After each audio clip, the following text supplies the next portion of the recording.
Hello, friends. This is Doc Granger, proud to welcome another special 360 News Public Affairs edition of A Closer Look with Joan Thomas titled A Story of Addiction, Recovery, and Courage. In this special segment, Joan sits down with a brave Thomaston woman whose struggle with addiction began when she was still a child.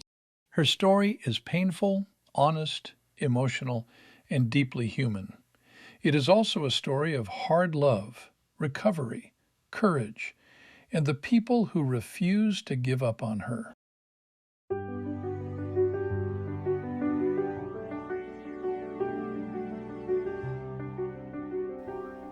Most of us pass people every day with no idea what burdens they carry. Addiction never begins with the desire to destroy a life. More often, it begins with pain, loneliness, trauma, curiosity, or a longing to belong somewhere. Today, my guest is Amy Fulk. Amy is a recovered drug addict whose journey has taken her from deep addiction to recovery and hope. Today, we'll talk about the choices, circumstances, and turning points that shaped her story and what she has learned along the way. It took a lot of courage for her to be here with me today. Amy, thank you for being here. Thank you for having me. I know you're anxious to tell your story because I don't know if you were before we talked, but I know that it will help someone. So I'd like to talk a little bit about the story beneath the addiction. I know you were young, but who were you before drugs entered your life, and how would you describe yourself when you were young like that? I was a very outgoing kid. I loved to play outside, be around friends all over the neighborhood. We were all a close-knit little neighborhood family. But as far back as I can remember, I was sexually abused by someone in the family. I'm not going to say who, but the family was really good about keeping tight lip on the abuser. But I just remember always having that in the back of my mind. And I don't know, as I got older, it weighed heavier and heavier on me. And every little thing that ever happened in my life that wasn't great, it amplified, and I amplified it. It wasn't anyone else doing that. I amplified it myself. I always made things out 150 times worse than they had to be. But I remember some happy times, but there's been a lot of drug use over the years, and a lot of those memories I don't have. My sister and my dad, they remind me of some of the memories, but I just don't have a whole lot of them. Do you mean the drugs caused you to lose your memory, or you blocked it out, or what? Probably a little both, honestly. Probably a little bit both. You told me that you began experimenting with drugs in middle school. And the way you and your friends, I guess they were friends, Yes. pulled this off absolutely blew my mind. Can you tell us a little bit about how you did this? We would either get out of our parents' car in the morning or get off the bus, and we would walk up to not even a half a block away, just right through the woods of the cafeteria, an old abandoned warehouse. And that's where one of my friends, he always brought the marijuana, because that was, of course, the first drug that I ever experimented with. And we would smoke marijuana before school. Sometimes we would skip a class or two and smoke some, and then after school every day we would go up there. That's where we hid it. We kept it in that old abandoned warehouse. Well, who owned that? I don't know if you knew who owned it. It was just a building that was open? Mm-hmm. Wow. You also mentioned that the 5 of you that participated in this, that only 2 are still alive today. Can you say what happened to them? One of them was shot, and I think the other one died from natural causes, but very young, and one committed suicide. Was the person that was shot, did that have anything to do with drugs, or do you know? I don't know, because once I went through my episode and got clean, I stayed out of Thomaston. I moved away, and hasn't been back at all. So. What about the person who committed suicide? yes, he was still using. It was okay. Yes, because it was before I got clean. Well, I know I have wondered this for years, and probably other people have also wondered it.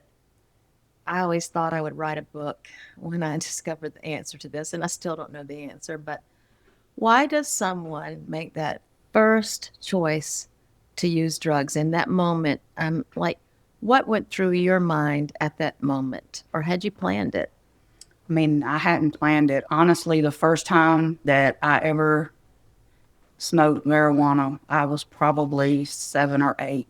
My sister and I found some, and we thought they were rolled cigarettes, and they were not rolled cigarettes, and we smoked them. So, did you find it in somebody's house, or? Yes. Okay, wow. Well, when during that time, surely you knew what drugs were, and you knew the stories that people told about them, but what made you decide to do it anyway? To feel something different.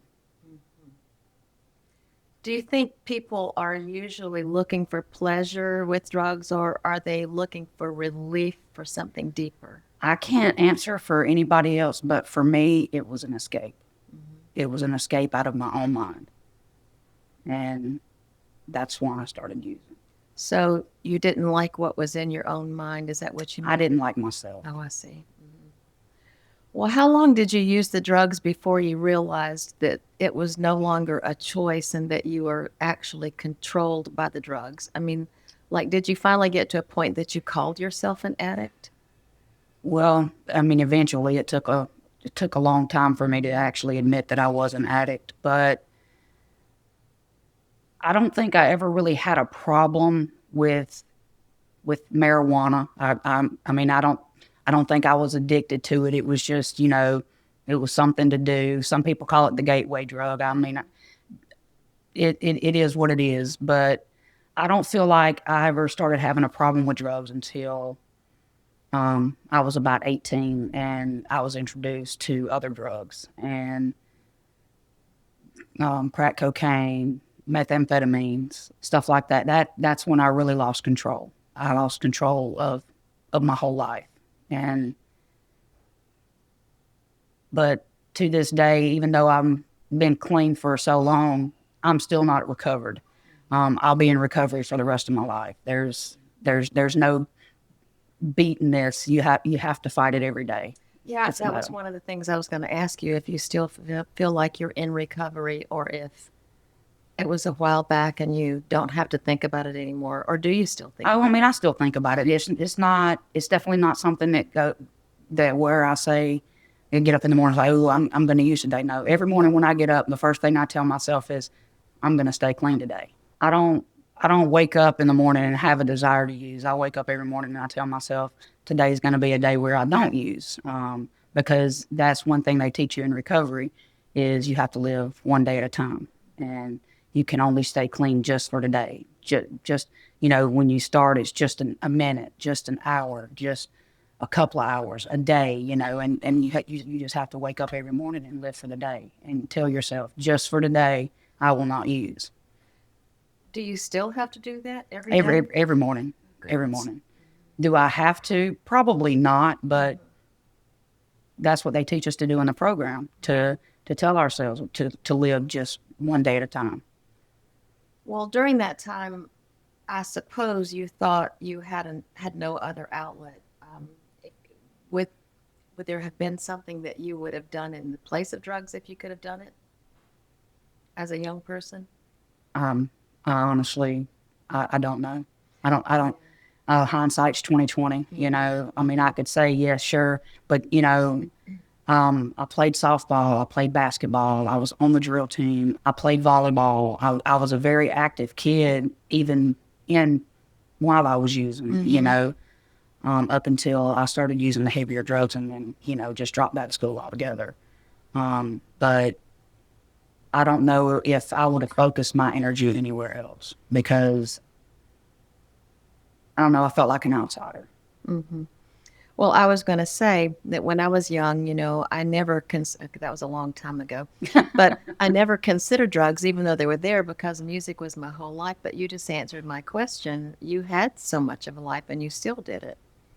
What was it about using the drugs that you thought would make your life better in any way? Or was it just an escape? It was an escape. Did it last very long? At times, yes. But it got to where, it lasted a little less, to the point where I was using all the time to try to keep that escape. How in the world did you obtain that much to take? I know it's expensive. Well, steal, lie, do whatever you had to do. I mean, I'm not proud of the things that I've done to use. And finally, when I just got tired of doing all of that, I said, you know what? I'm just going to start selling drugs to be able to afford my habit. Yeah. And I started selling drugs, and I started selling a lot of drugs and using even more drugs. And that's what got me in trouble. One of my assistant principals from middle school that I really couldn't stand when I was growing up, because I stayed in his office most of the time because I was always in ISS. And they always kept me in his office because I just wouldn't do what I was supposed to in ISS like everybody else. So I always had my own little spot in the corner of his office. David McDonald, I was renting a place from him, and he saw the wormhole I was going down into, and he turned me into the police, and that's how I got arrested. And I did 4 years, 2 months shy of 4 years. And one of the first things I did after I got my driver's license, after I got out, was I went to his home and I wrapped my arms around his neck and told him, thank you for saving my life. Because he single-handedly, he saved my life, because I never would have been there had somebody not cared enough to put me there. How did he react when you did that? I mean, he smiled ear to ear, and he said that he was proud that I was out and that I was doing the right thing. So, well, I was going to ask you about that anyway, but what actually happened instead after you started using the drugs? Like, what I want to know is, what does addiction feel like, and how can you describe it? It is the lowest of the low that you could feel, yet the highest of the high you can feel all at the same time. It's getting high, feeling amazing, and then coming down and going, you're an idiot. Why do you do this? Put a guilt trip on yourself. I'm not ever doing this again. As soon as you get a little bit more money in my hand, I'm out there and I'm doing it again. Looking back on it, it was absolutely horrible. I can't believe I let something control me, because I've always called myself a strong woman, and I was raised by a very strong woman, and to have something control me and allow something to control me like that, it's hard to swallow. It's really hard to swallow, but it did control me. There was no control. I know your mother passed away when you were younger. Did that have anything to do with any of the choices that you made? I know you said she was I guess you called her your strong person. Yeah, she was diagnosed with cancer when I was 14, 15, and she passed away when I was 18. And after she passed is when I really went off the edge. Like I had nothing else. Even though I had other family, that was just a reason for me to go off further off the deep end, and I started experimenting with hard drugs, because I had never done any hard drugs other than all I had ever done was smoke marijuana until after Mom passed. After Mama passed, that's when I went off the rails. So you spent those years in prison that you mentioned, and eventually you were sent to rehab. What did you call it? It was an RSAT program. It was a regional substance abuse training program. That was the most intense 6 months of my life. Can you describe that a little bit? My first counselor which wound up being the counselor I ended up with completing the program. He walked, talked, resembled the man that molested me for many years growing up. And I fought hard the first few months of of that recovery program because I didn't think it was fair that they made me sit in a room by myself with this man and try to explain my feelings, my emotions.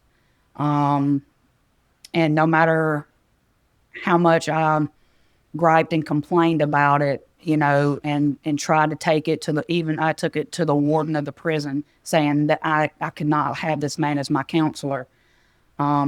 I think the best thing they ever did was make me have him as a counselor.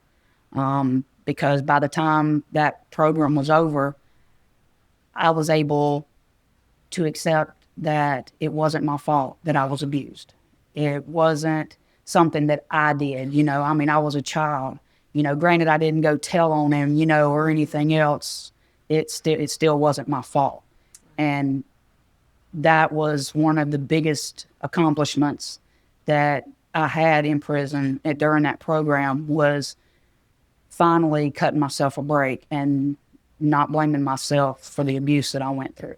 You know, that's really interesting because so many young people who are abused somehow think it's their fault. Of course, I'm not a counselor, but I'm so glad that you came to that realization and could forgive what wasn't there to forgive anyway, because it wasn't your fault. I'm glad. So what was harder, getting sober or learning how to live sober? You mentioned that you were terrified to leave the rehab. They put me in lockdown for my last 2 days, because they always put people in lockdown before they go home. Those 2 days in lockdown, I was terrified. I didn't know what life was going to be like outside those walls. I mean, I had already been clean almost 4 years, you know, and granted, there were many opportunities, you know, to use in prison. I chose not to. But just, I remember walking out of those gates and my legs trembling. You know, my niece was standing there. She was waiting on me, you know, but I couldn't even smile. I don't think I smiled for days after I got out of prison. I don't think I had a reason to smile. I was just scared to death.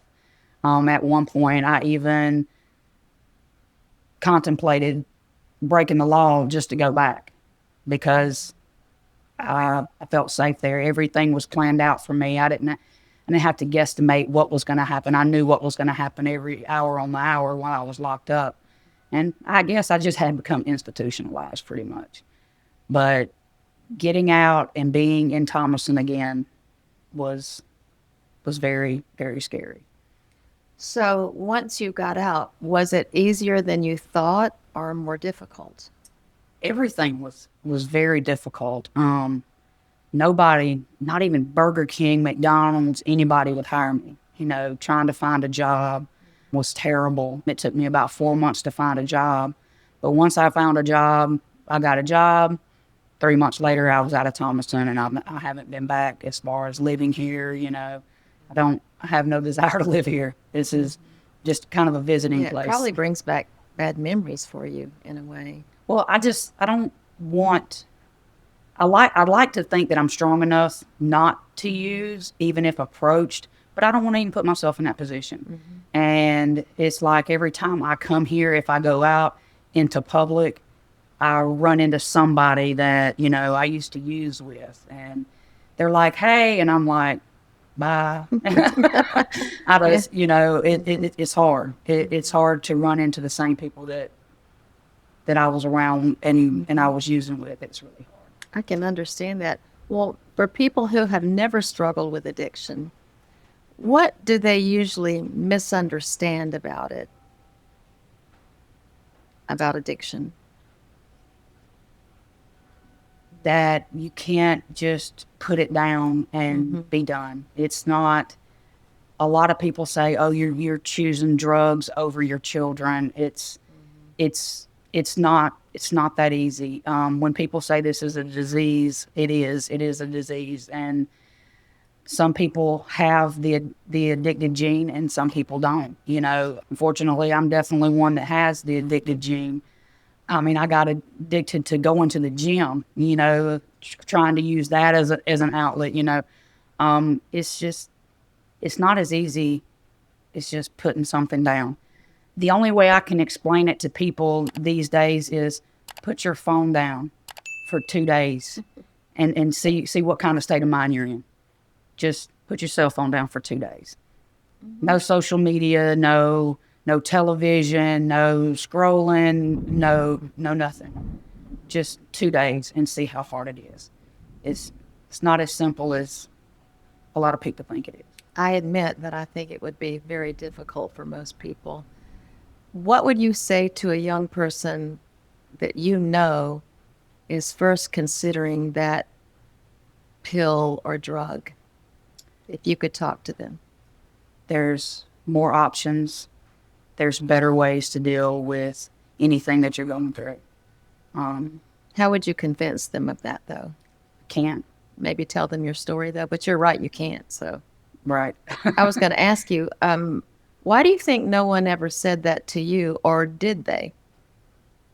Well, I had a teacher one time tell me that he knew that I was using, and he told me that he knew that he couldn't tell me to stop because I wasn't going to stop unless I wanted to, but just to be careful because there are things out there that people are putting in the drugs, and he didn't want to see me get myself hurt or anything else. And that was Mr. Whitty. Mm-hmm. He's no longer with us today, Right. But he did reach out to me to try to help me. But until I made up my own mind to do it, nothing that anybody said or did was going to. Mom and Daddy put me in a rehab when I was a teenager. I stayed clean while I was there, got back out, and just kept on going. No, until I hit my rock bottom. And everybody's rock bottom is different. Unfortunately, some people's rock bottom is death.